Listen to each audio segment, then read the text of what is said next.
Appreciate it. Thank you, Mr. Chairman. Thank you to Ranking Member Lynch for inviting me to testify on my bill, H.R. 3480, the End Pensions in Congress, or EPIC Act. My top priority in Congress is to encourage private sector job creation, especially through finding ways that the government can live within its means.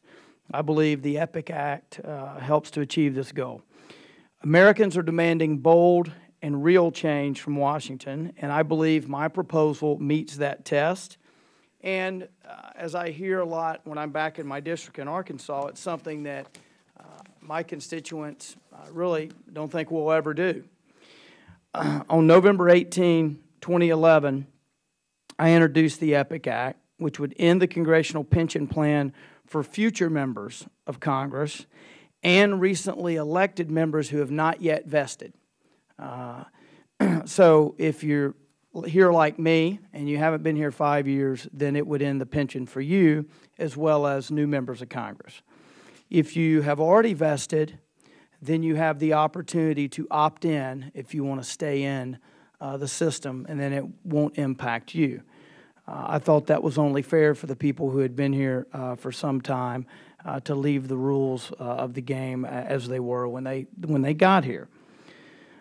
For me, this is not a moral judgment. I personally, like Congressman Coble, decided not to participate in the congressional pension program. I did that because I ran on it. But this is not a moral judgment for me, and I don't ask that folks necessarily share my view on whether to take the pension in order to support the EPIC Act.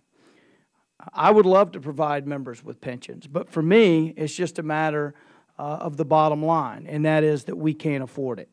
Our national debt has topped $15 trillion, going to $16 trillion, and the federal government borrows 42 cents for every dollar it spends. And I recognize that ending congressional pensions alone will not fix our debt problems. In fact, it won't even significantly reduce our federal spending. I get that. But I believe it is the gateway, if you will. It is the necessary starting point for reforming the Federal Employees Retirement Program more broadly, FERS, as we call it. Congress must lead by example and cannot credibly tackle FERS without first reforming our own federally funded benefits.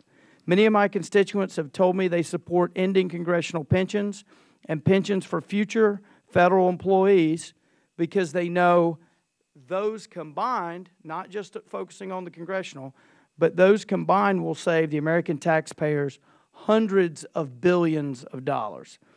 The private sector has already realized that defined benefit pension plans for employees are a thing of the past. This realization came at a cost with the failure of the pension programs of some of America's biggest companies. Take, for example, United Airlines and Delphi Corporations. Both of these companies' pension programs were turned over to the Pension Benefit Guarantee Corporation. And now some participants in those programs receive reduced payments. If you look at what the private sector gets in terms of private sector employees and their benefits and what we get in the federal government, what we get is generous by any standard. Most private sector employers do not provide pension benefits. Some provide TSPs with a 3% match. We get a 5% match. The federal government is currently projected to contribute about $25 billion to FERS in 2012. By 2025, there's a $750 billion deficit. If we do not adjust these benefits for future recipients, our retired federal employees may be faced with potential cuts to their benefits. We've already seen this in Greece, where the current financial crisis has resulted in a 20% cut in pensions. So the bottom line is this. It's not a choice between leaving things the same or changing and reforming the system. We either have to reform the system or eventually benefits are going to be cut for people currently relying on them. I ask for your support with my bill. I think it's a first step toward reforming pensions more broadly.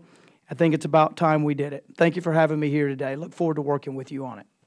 Thank you, Mr. Griffin.